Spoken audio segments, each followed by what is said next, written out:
बात है कुरान की। कहाँ है मोहम्मद का वो अल्लाह जिसे किसी ने नहीं देखा। ये बात है सूरह कुरैश की। स्कॉलर कहते हैं कि सूरह कुरैश मक्का में उस वक्त नाजिल हुई जब कुरैश के सरदार अपनी दौलत का घमंड दिखाकर सल्लल्लाहु अलैहि वसल्लम की मुखालफत करने लगे। नबी की मीठी बातों से दिल तो बहलाया जा सकता है, मगर क्या उन बातों से भूखों का पेट भर सकता है? क्या कुरैश का कारोबार उन बातों से चल सकता ये है? बात असल में मोहम्मद सल्लल्लाहु अलैहि वसल्लम की परदादा हाशिम के जमाने की है। ये वो दौर था जब मक्का कहत का शिकार था, आबादी कम थी और लोग भूख से बिलख रहे थे। ये वो दौर था जब लोग इब्राहिम अलैहिस्सलाम की सिखाई तौहीद को भूल चुके थे। मक्का बुत परस्ती और शिर्क का गढ़ बन चुका था। ए हुबल, बच्चे भूख से मर रहे हैं, रहम कर। हमारी दुआ को अल्लाह तक पहुंचा दे।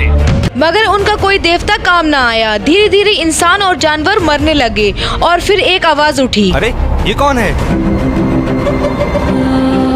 अब्दुल हाशिम, काबा के सरदार आ रहे हैं। हाशिम दूर दराज के इलाके का सफर करके अपने लोगों के लिए खाने का सामान लाए। अपने लोगों की खिदमत में उन्होंने दिन रात एक कर दिया, लेकिन फिर भी भूख के बादल उन पर मंडराते रहे। हाशिम, तुम्हें इस मुश्किल का मुकम्मल इलाज निकालना होगा। हाशिम गौर व फिक्र में डूबे रहे और फिर एक दिन उनको ख्याल आया कि मक्का वालों की सबसे बड़ी ताकत अल्लाह का घर काबा है। ये मैंने पहले क्यों नहीं सोचा?